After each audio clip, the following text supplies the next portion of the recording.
Hey, it's happening. It's It's happening. happening. This is such It, a good day. This is such a good day. it's a hell of a day. I'm in a celebratory mood. I've got my signature inexpensive beer, Miller High Life, Union Made. Gonna drink it here on camera. Kennedy, what are you doing to celebrate a great moment in our history? I'm gonna go to Costco after this. Love Costco. You got a membership? Did No, whoever I you don't. I bum off a friend. I'm poor. I mean, I think that's valid. I think that's fair, valid, and good. That's praxis, I think. That is praxis. It's valid. It's a lot of things. It's many things. We're so excited to celebrate. Donna Imam wins 57-43. Just Our hopes of getting an unpaid internship in Washington D.C., one of the most expensive cities in America, stays alive. stays alive. Yeah. This is thrilling, folks. Donna.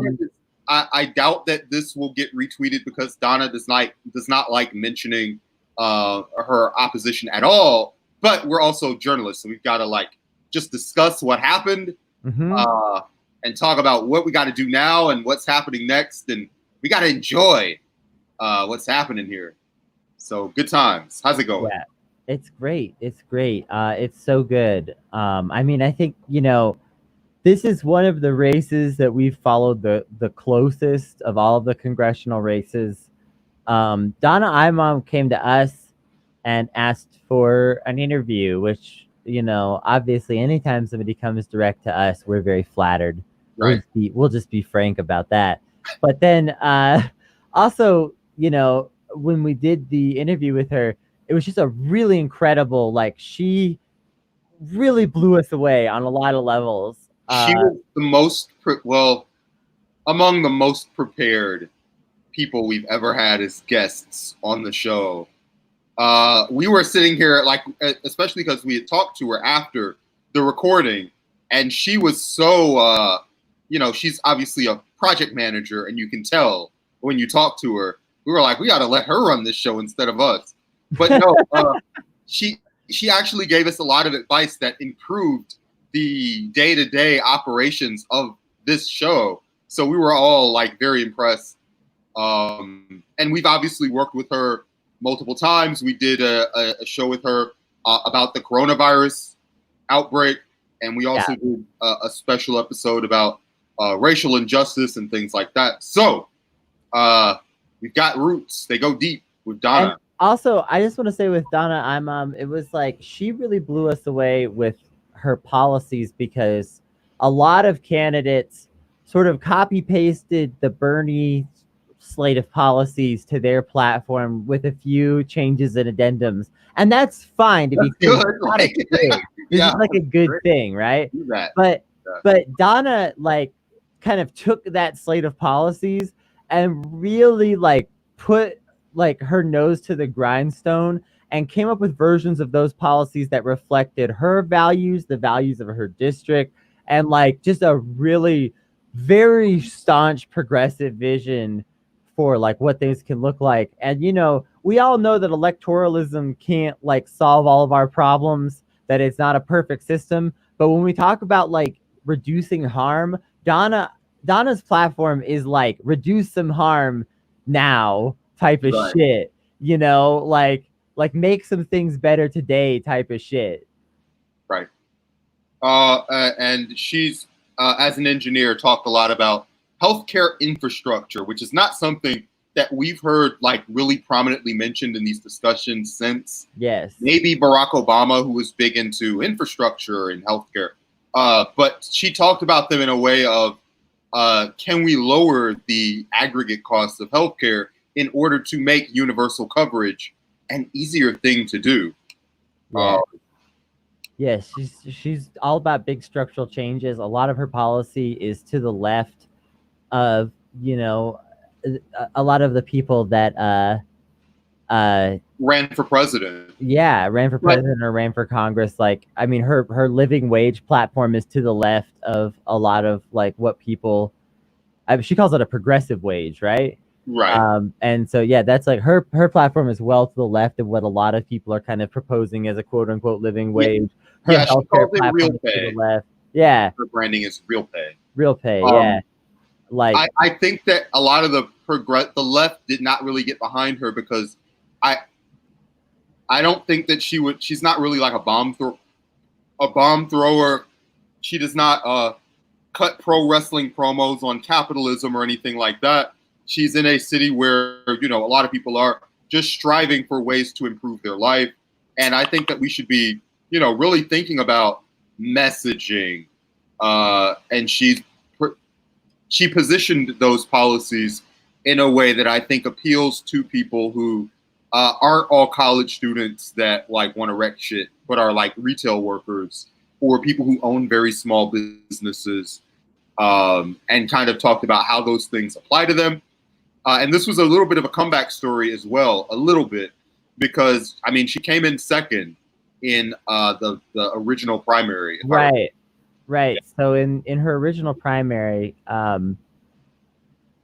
Donna came in Second, with 34%, and Dr. Christine Mann had 39%.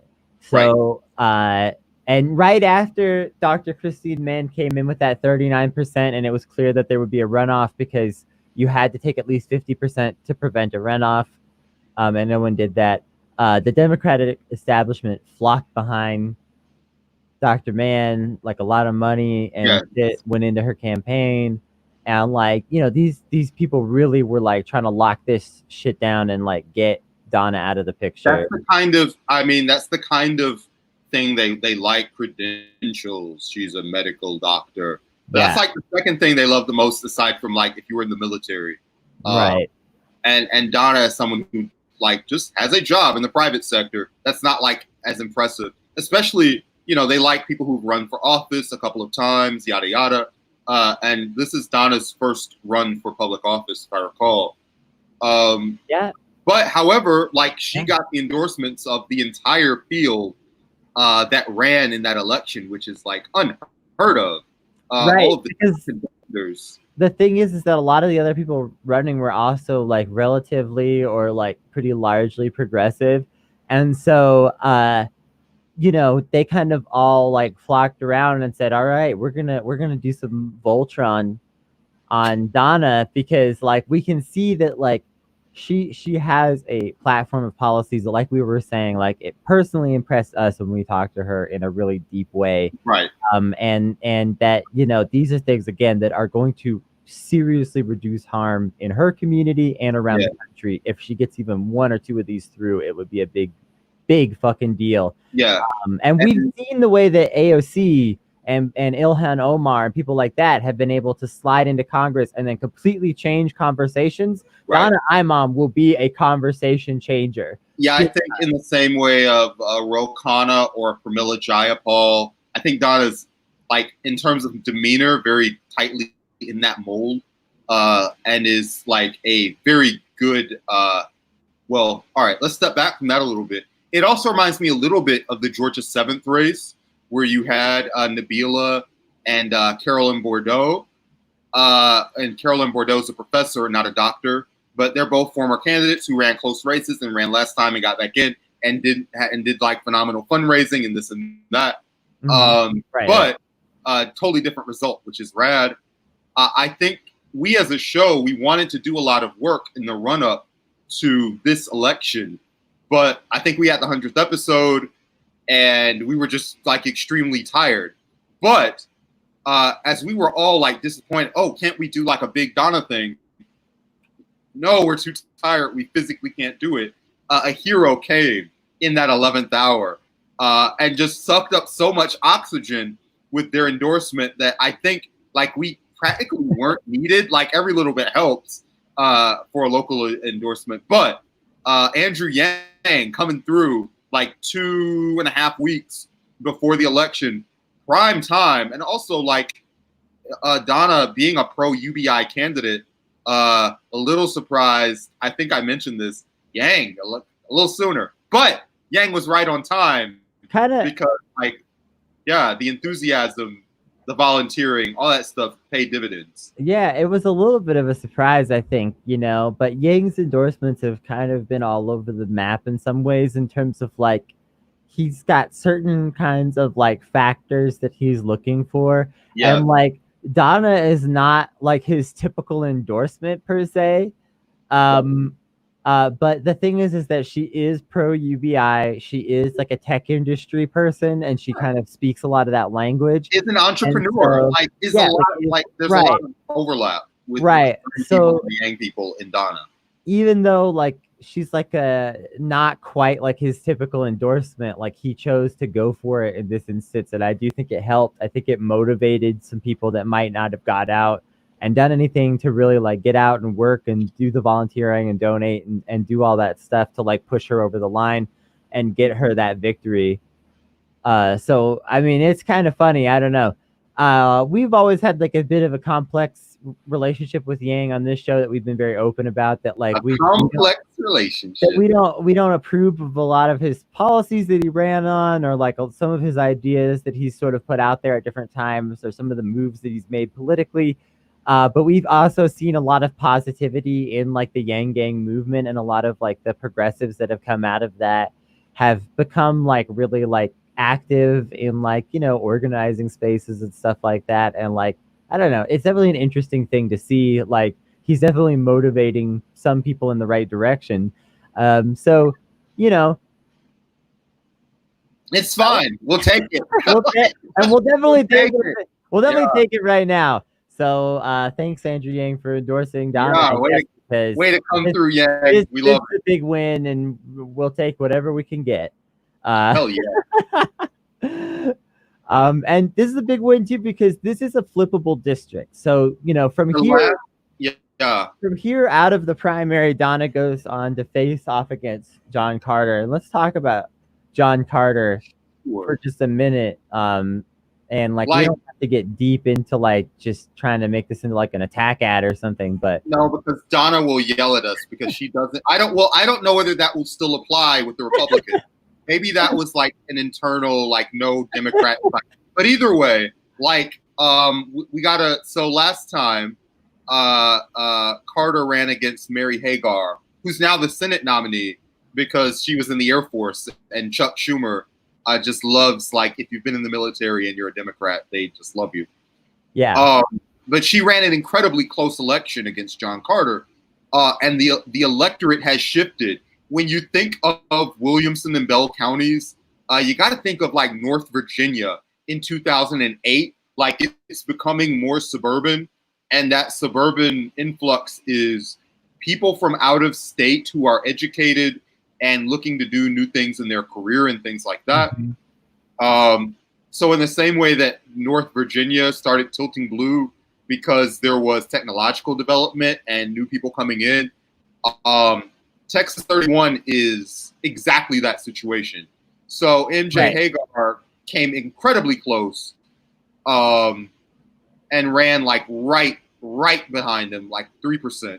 And Beto, it was the same story. Right. Beto, so it was Hagar had 48% of the vote. Beto had 49% of the vote. So we're talking like, John Carter is literally winning these elections by 3%, 4%, just a very small margin.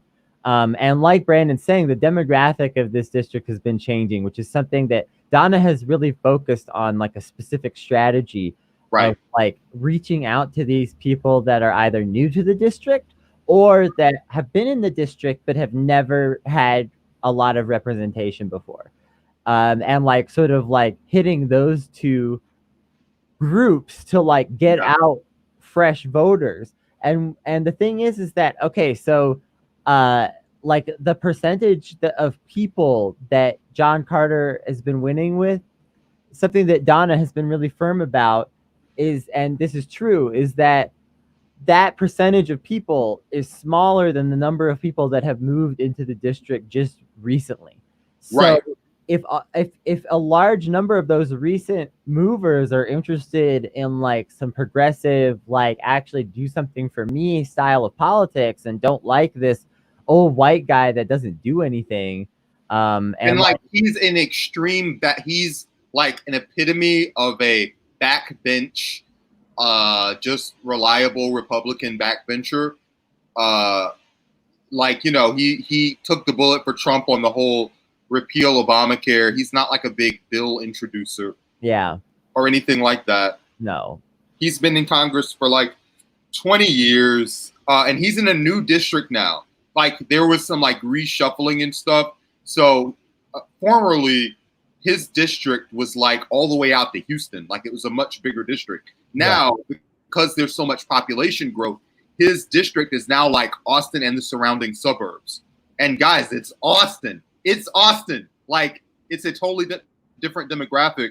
He just barely edged out Mary Hagar last time. Right. And Donna, who is such a strategically minded person, I can't really speak for Mary Hagar. Like, I'm not like so into Texas politics that I know the exact. We're not gonna like dunk on these other people's strategies. It's not about. We're just trying to say that Donna has a really clear lane. Correct. There is a very clear lane. So if you are looking at national news and you're thinking like, what should I be into? What are the winnable races? What should we like? The whole point of this is this one. Like, this is one that you should be paying attention to. This is a flippable seat. This is a seriously flippable seat. Right. And Donna is a great candidate to do it for so many reasons. And John Carter is just, like we say, we have him in both parties. You know, he's just one of these guys that you barely see, you barely hear from. He's not around. He doesn't keep office hours. He doesn't get out in the community. He's not at your event. He's not giving speeches. You know what I mean? Like, he's doing a tiny bit of that because he's realized that he has to this round. Right. But like, realistically, like, nobody even like knows who this guy is hardly. There are people that have grown up, don't know who their entire life, and like don't really know who he is. Right. You know? And so like, he's got to go. It's time. This is a flippable district. When we talk about, people always talk about Texas can flip. Texas can flip.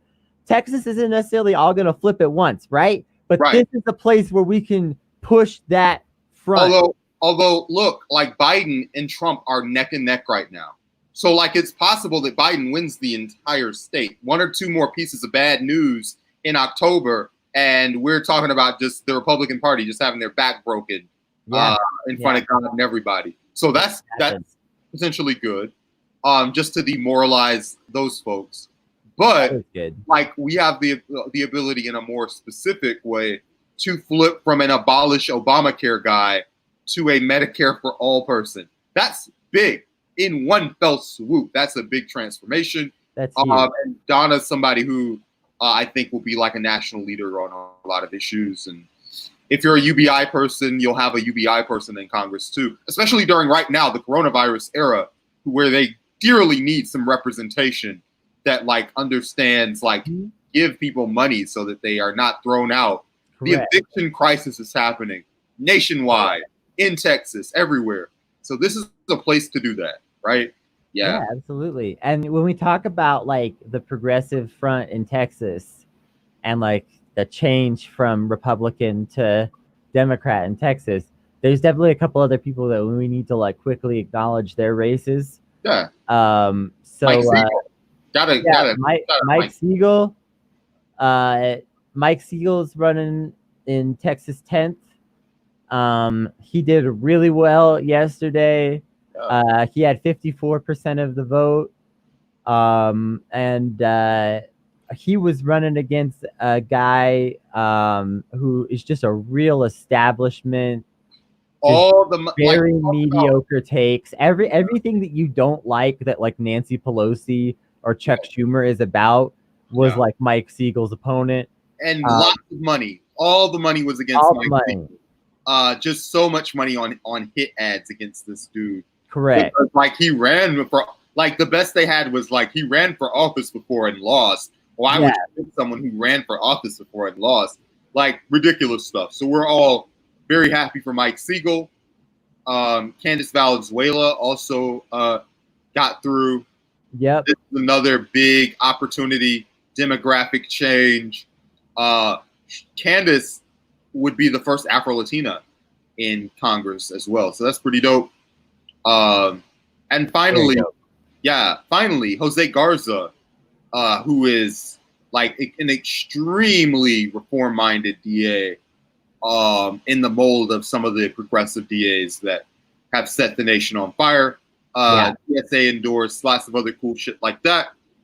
Jose Garza, we're hoping the best for Jose. Travis County may not be everybody's backyard, right? Like, we don't all live in Texas, but when we talk about things that will materially impact people's life, like true harm reduction shit that matters right now in the time of like police brutality and extreme like just injustice in our quote unquote justice system. Right. This shit matters. We're talking about, right? Yeah. And also, like, Jose Garza is going to like be able to dramatically change people's lives in his community, like people's lives that are being destroyed by the justice system. He is going to be able to swoop in and make some sweeping changes to the things that happen to these people. He's going to be able to get people out of the justice system that don't belong there. He's going to prevent people from going into the justice system that don't belong there, that are going to have their lives ruined by it unnecessarily. This is real shit. Real deal. And we research tons of people who don't actually come on, because we don't have time to ask every single person.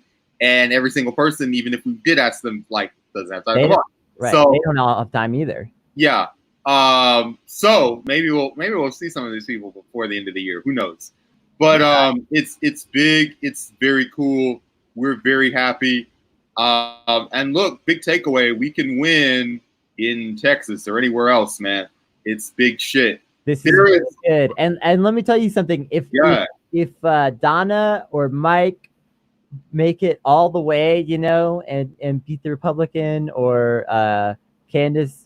If any of them make it all the way, like, this is a great antidote when people tell you, "Oh, we need a moderate to flip the seat. We need a boring person to." Well, they'll continue to say that anyway, but you need something to say back to them. So this is a good. Yeah, this will be a really good. Like, look, Texas has long been regarded as one of the strongholds that would be hardest to flip, but most important to change over, to really see a lot of change in this country in terms of like the political environment. Like, and if progressives can flip these important critical seats in Texas, then that means that like they can no longer just hold the monopoly on. It's our boring square nerds who are gonna win. No, we got this. We got an Air Force drone pilot, so they must be the Democratic nominee. That's right. Yeah, let's get over that, folks. So, Donna, voteForDonna.com. Just go hang out there for a minute. She's rad. Texas is crucial. I mean, yeah, it's a great opportunity. It is. Send Ren to DC for interviews. Patreon.com/notsafe. Your donation will go towards putting Kennedy here, the lovely and talented Kennedy, into a banana suit. Whenever we get a new donation, Kennedy does a banana suit the next episode, and also do more journalism. Yeah, seriously, one of the things that we're hoping to expand by having more money is on the ground, like kind of more quote unquote serious journalism. Which we've already been doing a tiny bit of, just streaming from some locations and doing some things like that. But it's very casual right now. We're streaming from our phones. It's not very professional. Y'all can help with that. But anyway, yeah, we just had to take a quick little break from our break. We couldn't help ourselves. It's still the season break after our 1 year anniversary 100th episode extravaganza, but we could not help ourselves from doing this quick stream in honor of this momentous win for progressive politics in Texas. 4 major victories, one of them especially very close to our heart. Donna, we hope you watch this at some point, because we want you to know how much we love you, appreciate you, and we are rooting for you to win over here at Not Safe for Wonks. And we'll see you next time. It's real expensive. Patreon.com/notsafe. Raid Shadow Legends is not paying our bills, folks. No, we don't have any actual sponsorships. When Brandon does that, it's a joke. So patreon.com/notsafe. I feel like you have to point that out every time I mention them. You're like, we are not associated. Bye-bye. All right. We're out of here. Bye, y'all.